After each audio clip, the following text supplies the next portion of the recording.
right, ladies and gentlemen, welcome back to another episode of the Bottom Rung Sports Podcast. As always, I'm Jonathan, and we got a very special guest for you guys today. We got Sham Jr. Say what's up. How you guys doing? We're doing wonderful. Yeah, we are doing good. That's good. I want to say it's a beautiful night in PA, but it's never a beautiful night in PA. I'll be too cold at night. Same. But why don't you tell the people a little about yourself, who may not know who you are? My name is God Shammgod Jr. I'm a basketball coach. I coach now for the Delaware Bluecoats, a part of the 76ers organization. I'm 26 years old.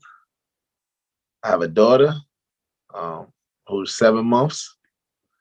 And I'm a pretty simple person. Man. I'm a pretty simple guy. Yeah. And for you at home, I asked the same question and before we started. If you don't know what a blue coat is, apparently it is a Civil War police officer. We have no clue why that person's riding a horse, but to each their own.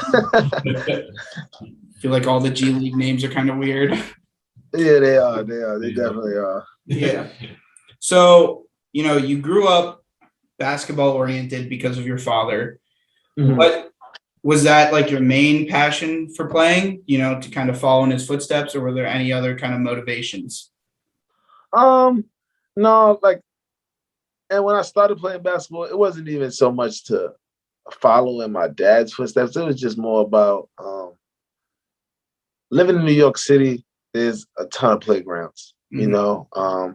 And that's just kind of what we did. Like right outside my building, it was a basketball court.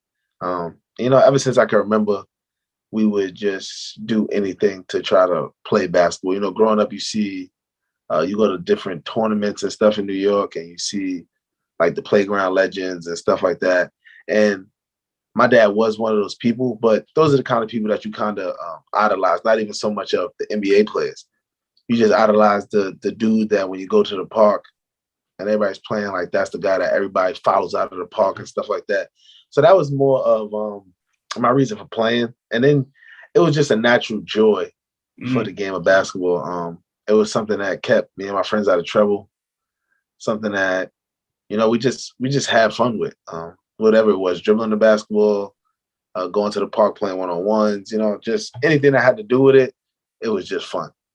And then growing up in the time where you had like Allen Iverson, for somebody like me who was shorter, who I used to have braids when I was younger, he was just kind of like the ultimate idol for a kid that was my size that was kind of doing the same things that I was doing.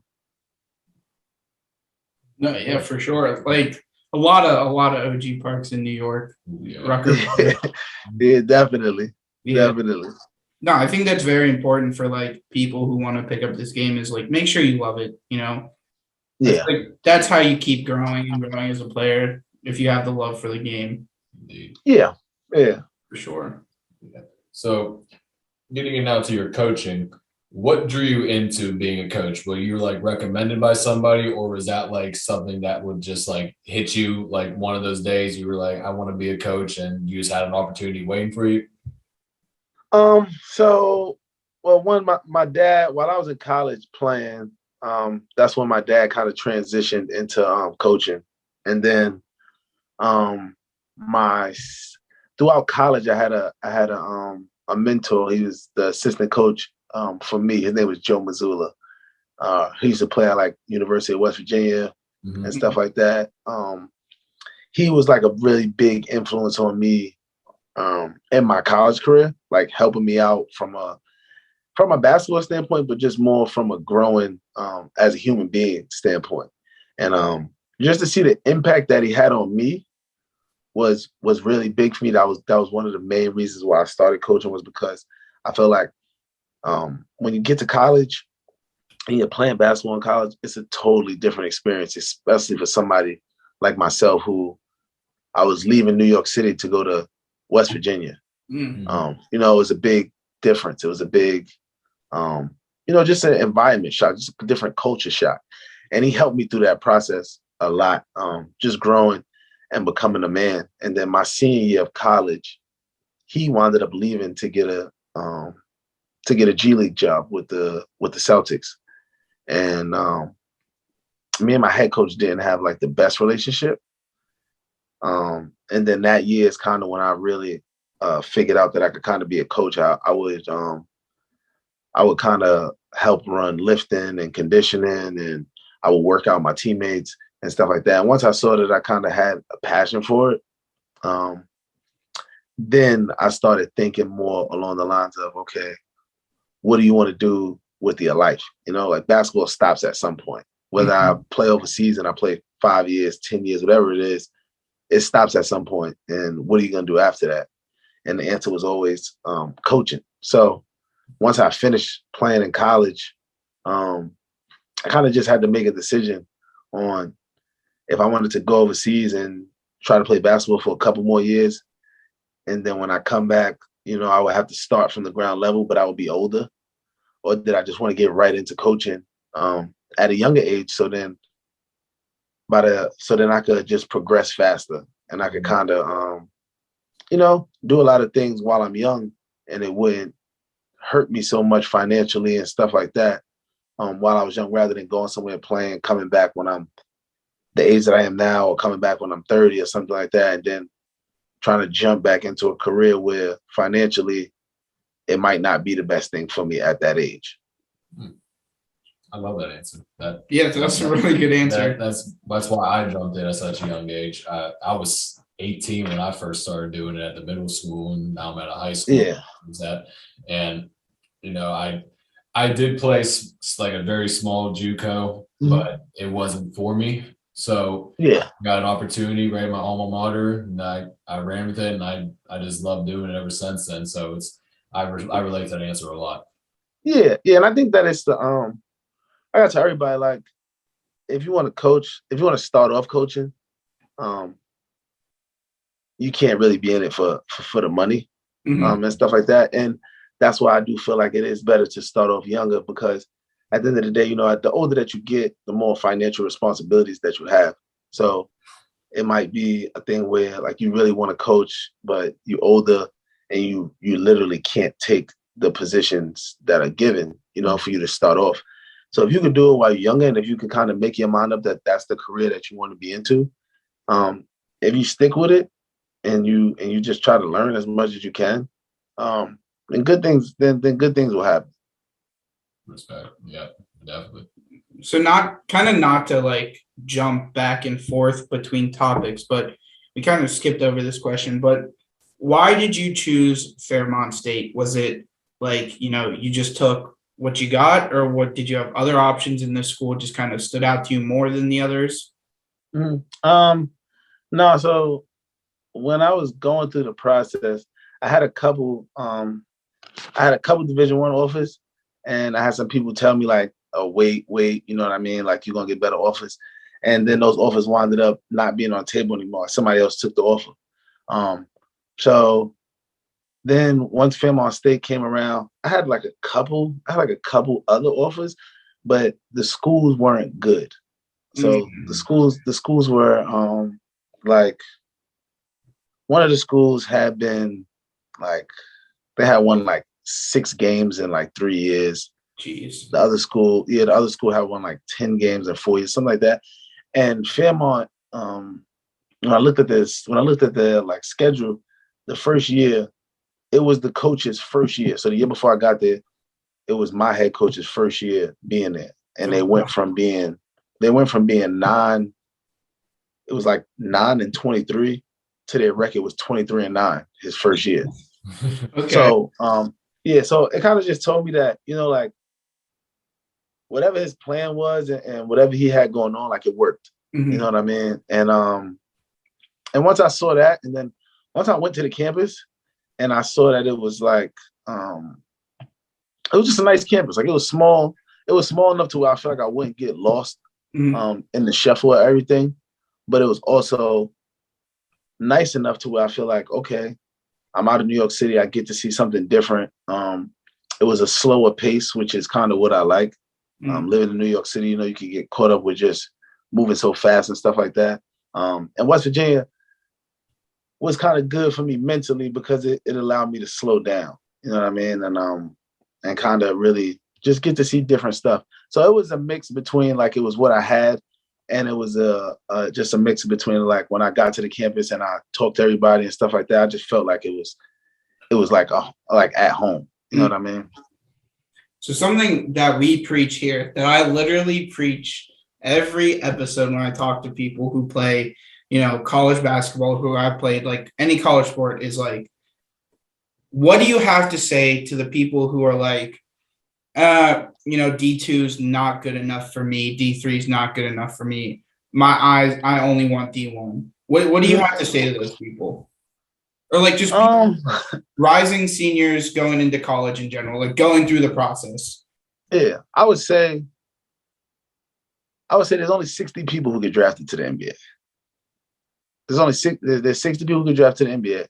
I would say now more than ever, out of that 60, I would say maybe about 10 of them aren't from this country. Mm-hmm. So now it leaves 50 people. Mm-hmm. So if your goal is to play Division I and your goal is to like go to the NBA and stuff like that, that's cool to have. It's always great to have dreams and aspirations, but you have to be a realist. Yeah. You know what I mean? You have to be, I call it, some people are reality challenged. Mm-hmm. You know what I mean? Like they can't see reality. And at the end of the day, the reality of it all is you want to go to school, you don't want your parents to pay for it. Yeah. So if the only offer that you have is Division II, after you played 4 years in high school, and then after you went to prep school, and then after you went to junior college, then your reality is you're a Division II basketball player. Like that's what you are. You know what I mean? And there's nothing, and it's absolutely, trust me playing Division II was the best thing that ever happened to me. I got to play on a successful team. I got to be the all-time leading scorer. The all-time leading assist person, the all-time leading steals person at my school. I got to play on CBS for a national championship. So it just showed me that one, you should always go where you're wanted, not, you know what I mean? Not where they're just trying to fill a spot. Two, you should always go where you're going to succeed. Because at the end of the day, if you go to Division I and you don't succeed, now they're going to recruit over you. Now you're going to end up at a Division II regardless, because you're going to have to transfer out. So I would say, I try to tell all the young kids to go where they want you. Like they have to want you, and then just go where you feel like you can succeed. Not go where you feel like you're going to fit in. Fitting in, you're just like everybody else.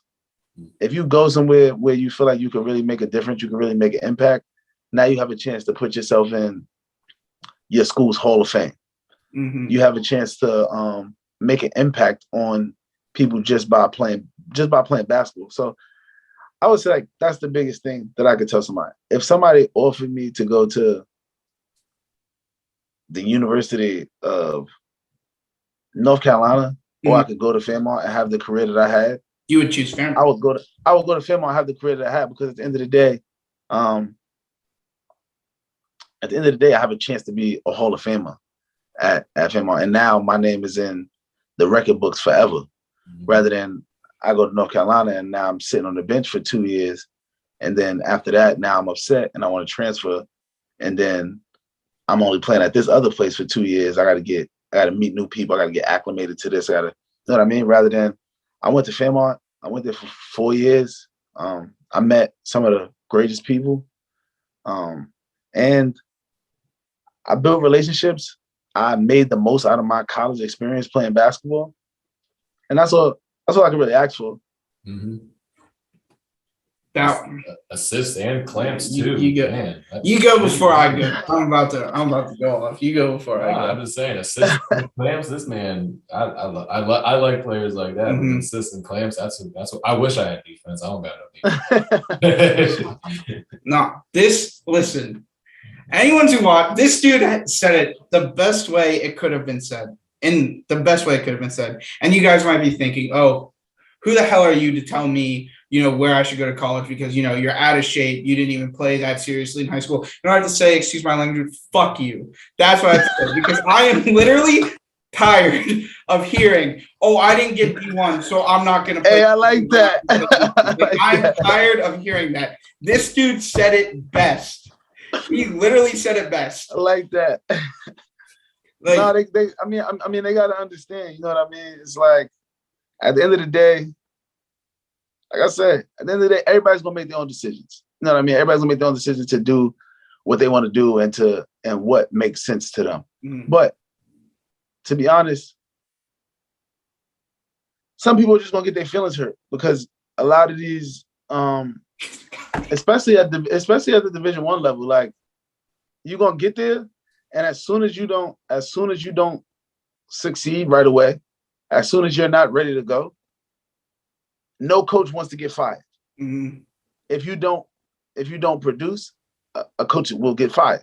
Mm-hmm. So you could go to a Division I. Like I would tell somebody all the time, if you have the choice to go to a low major Division I, or you have the choice to go to IUP, sure, IUP. 9 times out of 10 you should probably go to IUP because if you go to that low D1, you go there for 4 years. If your team's not that good, you're going to be miserable. You're going to play for 4 years. Your team's going to win 5 games a year. You're going to win 20 games out of your career. Mm-hmm. And you could have went to IUP, which is a good school, which has a Division I campus, which if you go there for 4 years, you have a chance to win 100 games, which that's unheard of from most college players. Most college players don't win 100 games in their career. You know what I mean? You have a chance to do that. And you have a chance to do something that's bigger than yourself, which is win a ring. Like I have something to show from my college experience. I got 2 rings. Yeah. So like, what is it? You know what I mean? Like what? And it comes down to what matters to you.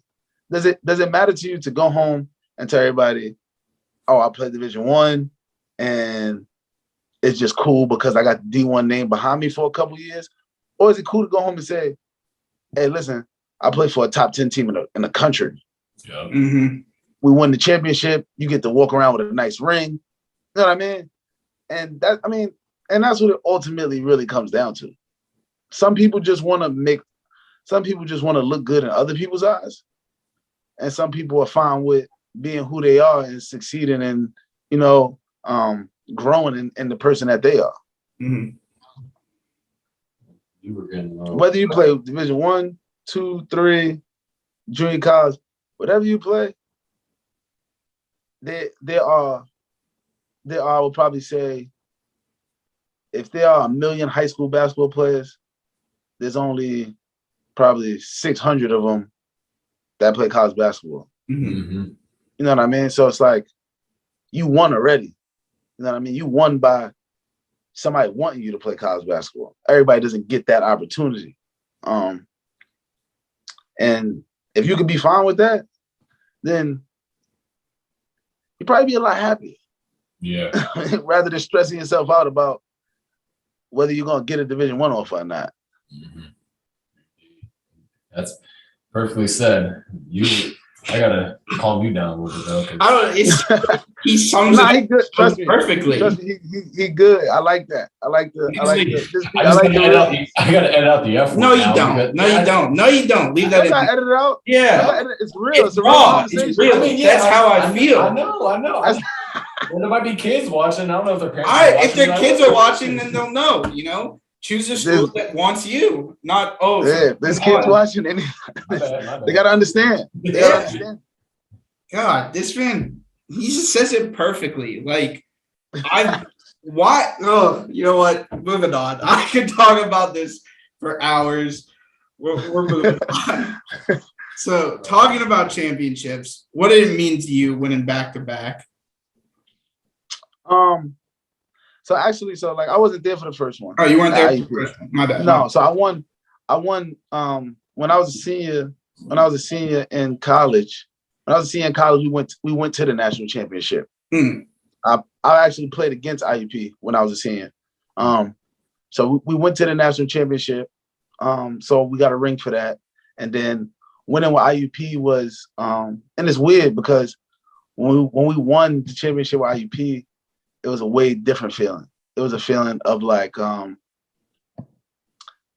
was a feeling of more gratification because it was easy for me to kind of play in the games and win because like, all right, I know I have control over it. When you're coaching, you have to try to make other people do what you envision them doing. You know what I mean? So just to see where the team came from the start of the season to the end of the season, that was a big thing for me. Just to see how the guys matured, how they trusted us, and then it was kind of sad seeing it like just come to an end. But those feelings right there, and that's what I mean about like choosing somewhere that you can succeed, because those feelings right there are feelings that you'll never forget. You know what I mean? Like just being a part of something I call championships or something that's like bigger than yourself. You know what I mean? And it's not even so much the championship, it's more of the journey to get there. And then when you do win it, you know, you just feel such a sense of like relief. Like you just, you know what I mean? You just feel like something just got off your shoulders. So the championship for me, those are things that like, I'll never forget, you know, like seeing the smile on Shondell, Armani, Dave, you know what I'm saying? Like just seeing a smile on their faces, seeing how happy that they was that all of the stuff that they did leading up to that, you know what I mean? Like they got gratification for that they see that, you know what I mean? There's light at the end of the tunnel and stuff like that. And that's probably the best feeling that I felt from the championship. And then, of course, you get the ring, so you get to walk around with a little bit of bling bling. No, I've seen the rings. You know, I've seen. I've won the rings. They're nice. Nice rings, yeah. That definitely seems like the most rewarding part about being a coach. Like you can kind of more relate to them than I can. But like to me, it would see like you know they're not really kids because they're like in college, but like seeing the faces on like my teams. You know, on my team's face, like if we ever won a championship, that would be like definitely the most rewarding thing in the world. No, yeah, especially because you go through it, you know what I mean? Like you go through it with them. And it's a lot that goes into it. You know what I mean? Making sure people not late to certain stuff. Yeah. Or even when you gotta punish somebody for something. Or you know what I mean? Or even when somebody comes to you to tell you that, you know, something happened in their personal life. And you got to kind of help them through it. To me, that's what coaching is all about. It's about building those relationships. Because when you do that, when you build a relationship and you actually get to know somebody instead of looking at them more as transactional, you get more out of them. And that's why I started coaching. It was because, you know, like you could change people's lives, especially in college. You got these kids basically that coming at 18, and when they're done with college, you know, like they have to enter the real world, and they have to be adults after that. And you get more time with college players than their parents get with them in that 4 years. And you have to kind of just mold them into understanding what the real world is about, and to understanding, you know, just different things about the world. And when you can do that, and you can see them come together and kind of put their self to the side for a bigger goal, then you understand like you're doing the right thing. You know what I mean? You're making somebody more selfless. You're making somebody love their brother more. And that's like the biggest thing for me. You know what I mean? Regardless of if we won a championship or if we didn't, if I know that they could look at the person next to them and they can know like, all right, I could trust that person. You know, that's probably like the biggest thing for me. Yeah, every time somebody asks me the question why I coach, I always say that exact answer. I do it for building relationships with these guys, and I try to make their life better, and I want to make an impact on their lives, and I want them to, you know, look back in like 5 years and say, you know, if it wasn't for that coach, you know, I don't know what I'd be doing. You know, I appreciate everything he did for me, and that's all I really try to do. And we haven't won a championship, but seeing the bonds I've formed so far and the ones that are to come, that's right now is more rewarding than a championship. But obviously, you know, that'd be awesome to have that. But I try to guide them through life and try to guide them to a better future. And if I can do Yeah. any way possible, then I'm doing my job. And that's what's more Yeah. rewarding for me for sure. Yeah. I mean, you're not gonna always have, like, basketball is a sport where it's like, of course, like, you have to have talent. You have to have, you know what I mean? Like, and you're not always gonna have that, but you can't be a different coach when you might not have the most talented players. You know what I mean? Because you could change somebody's life in a totally different way. You can have a kid on your team who he may not be the best basketball player, but he might need to know how to work with other people so that he could find a cure for cancer. You know what I mean? Like, or just anything. And they'll never forget the kind of things that you taught them about teamwork, about, working with somebody else.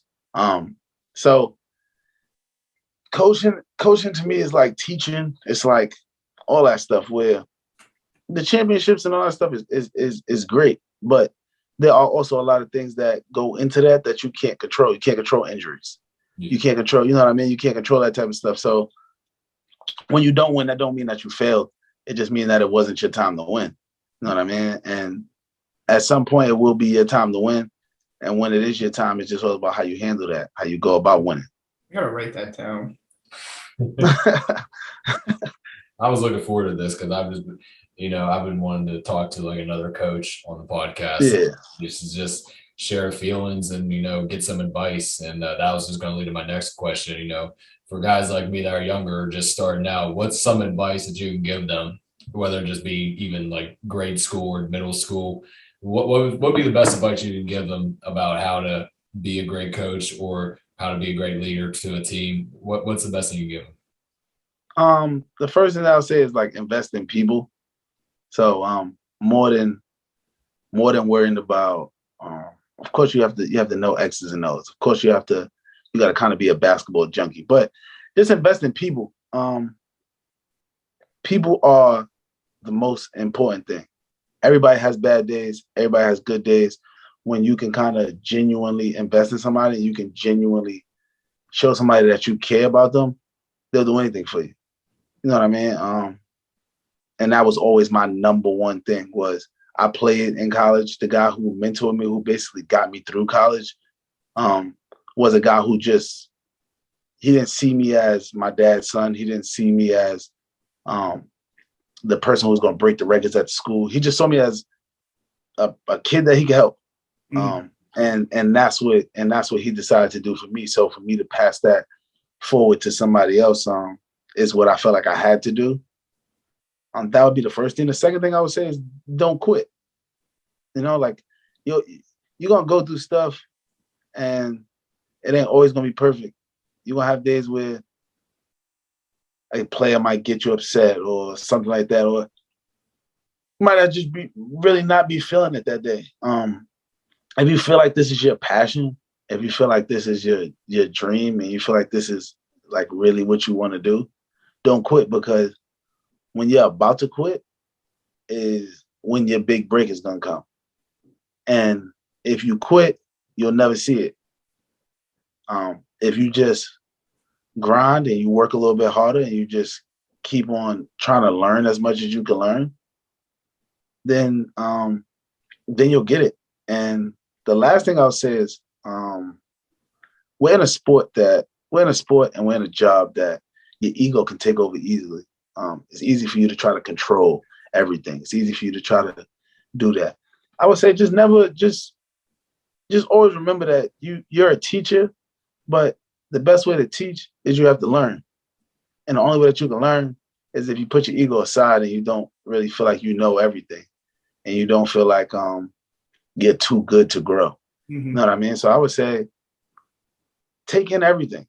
You know what I mean? Like, listen to what people have to say. If there's coaching clinics, if there's stuff like that, listen to it.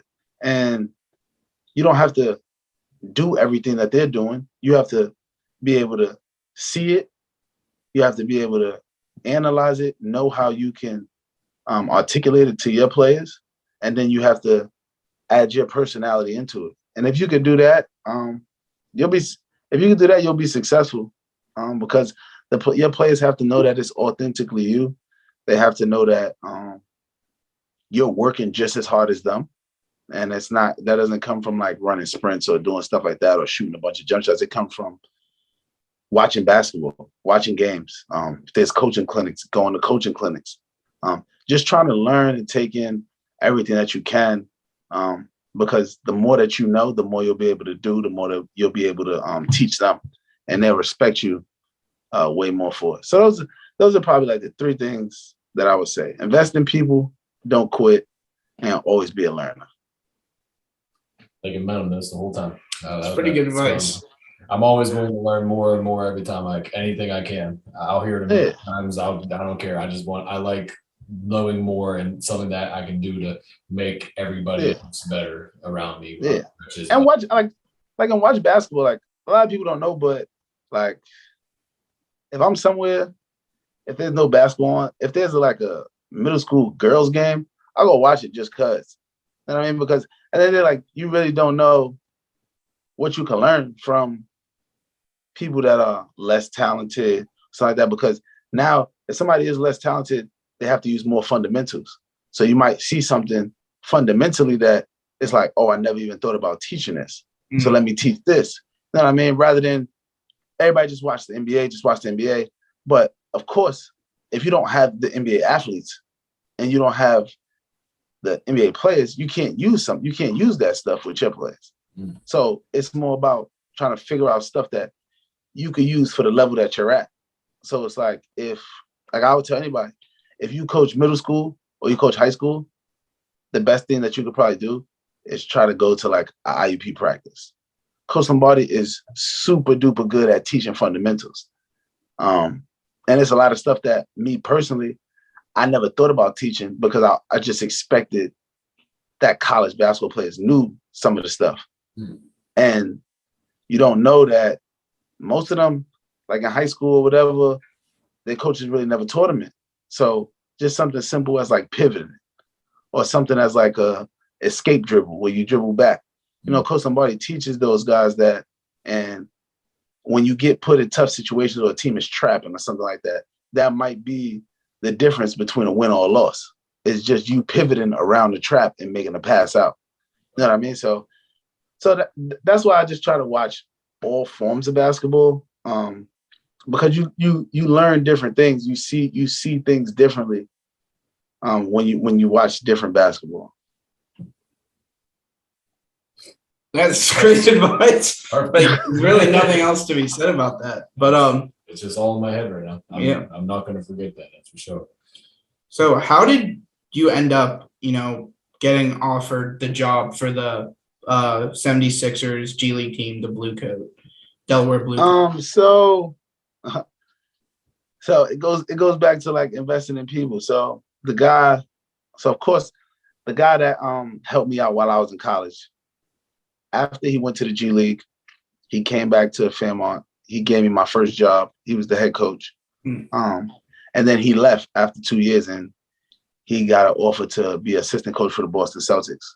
Oh, wow. So, so he's up there now coaching with the Celtics.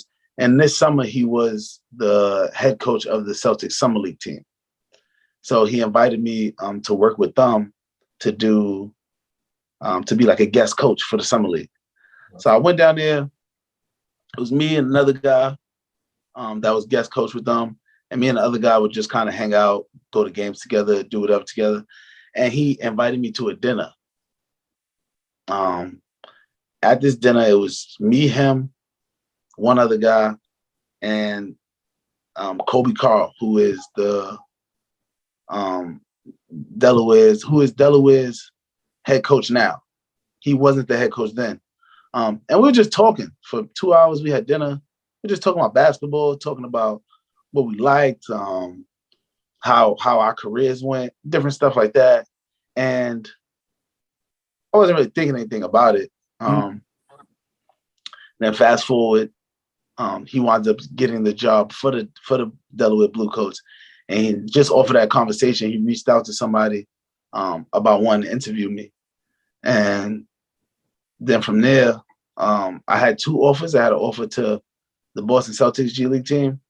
And then when I interviewed for Delaware, they called me back maybe like an hour and a half later. And they offered me the position with Delaware. Hmm.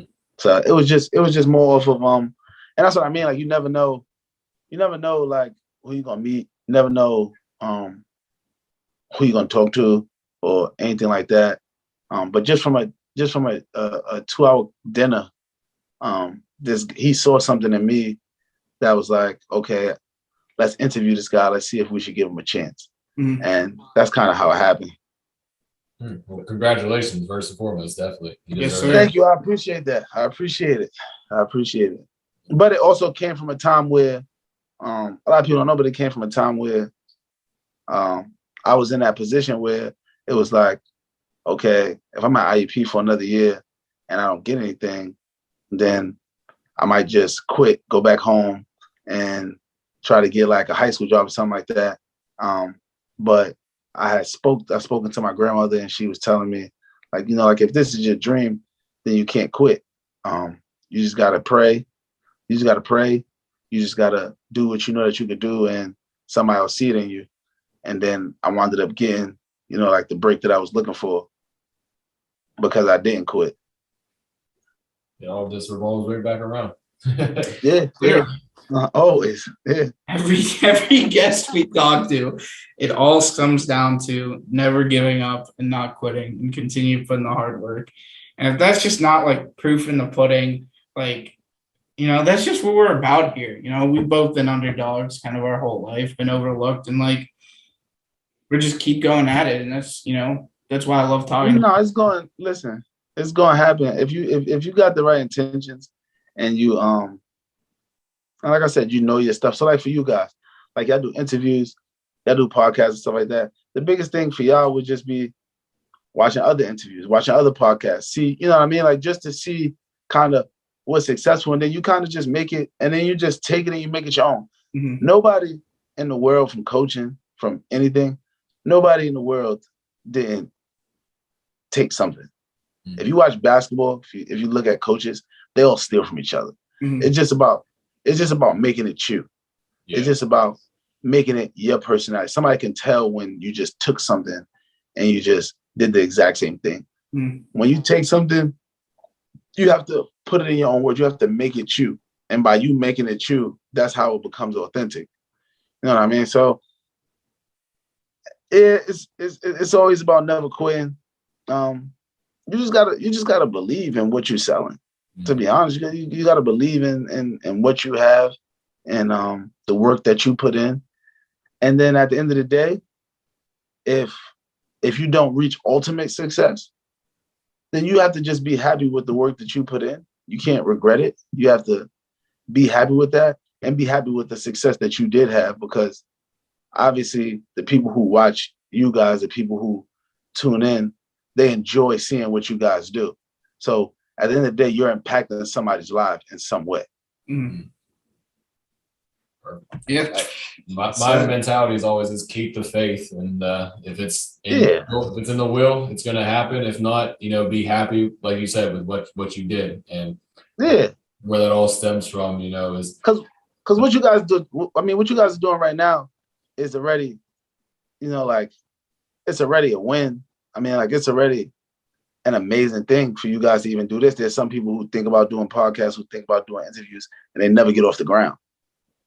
You know what I mean? And for you guys to have this kind of show where you already had people on here, where you already talked to people, where you know what I mean? All it means is that you're in the starting stage, and when it is your turn to succeed, when it is your turn to blow up, then you guys will be ready for it. Listen. Yeah, I'm listening. I'm taking mental notes. You sometimes get down. I do. I try to tell you, it's all working. Yeah, it's gonna be hard. I mean, when you start something from the ground, it's always gonna be hard. But that's how you know that your foundation is solid. That's how you know that when you do make it and you do get to the top, you won't just fall. Yeah. The people who just start up and it's quick. It's like fool's gold. You know what I mean? Like you get up there, but you don't have anything under you. You don't have any foundation. So once you build that foundation and you can start from the ground up, then the next step that you guys take, you'll be more grateful for, because you was at this level. And then the step that you take after that, you'll be more grateful for it so you'll always be able to succeed because you'll never forget where you came from. You know what I mean? And that's automatically the number one thing. That's why I'm happy that I kind of that my journey has went the way that it's went, because I know that regardless, I know how it feels to be the lowest guy. I know how it feels to be, I know how it feels to not be making a certain amount of money. I know how it feels, you know what I mean? So now if I'm ever in a position where I could make more money or I could do something else like that, I'm going to be grateful for it. It's going to make me go harder because I know where I was at. I know how far I came. You know what I mean? And that's always been my biggest thing, is just to build something that I could stand on, that I could be solid on, and I know the floor is not just going to like cave in under me. I think that's a perfect way to end it, to be honest. Like, leaving me speaking. I don't know what else to say. You just said it all perfectly, man. Perfectly. Nah, man, I appreciate you guys, for real. I appreciate y'all. I got one question though. This is a fun last question. I don't know if you're allowed to say this. Are you allowed to say the 76ers will win the championship this year, or are you allowed to just say their team is? What I will say is, I can say the Delaware Bluecoats. They got a good chance to win the championship. The 76ers. I mean, they're a good team, but at the end of the day, you never know with the NBA. Like I said, you never know about injuries. You never know about how different things are going to shake out with players, with trades, with anything. You know what I'm saying? So you never really, with the NBA, it's kind of like crapshoot. You never really know. I can speak on something that I have a little bit of control over, which is the G League. And if you ask me, I'm gonna always say that my team is gonna win. Respect. But I will say, I do have IUP men's basketball. I do have them winning the Atlantic region and going to the Elite Eight this year. Definitely, they're always good. Swear. Good, man. Yeah, I definitely do have that. Hey, but we appreciate it so much. Getting the time to talk to someone like you, it's a real blessing. It's a blessing getting to talk to all of our guests. But we really appreciate you coming on and giving us your time to talk. No, definitely. It's definitely not a problem. You know what I mean? Like I told you guys before, I appreciate you guys reaching out to me. One, and I'm glad that I got to be a part of it now before you guys blow up. So then when you guys do blow up, then I can say, I was with them from the start. You know what I mean? I was with them from the start. We really appreciate that. I really appreciate it. And I personally want to thank you for all the advice too, for coaching. And I'm going to take every single bit of it and I'm going to use it and I'm going to always absorb it and always get better from it. And I really appreciate that as well. No, definitely. I'll always be here. Only thing that I have to do is I have to shout out my daughter.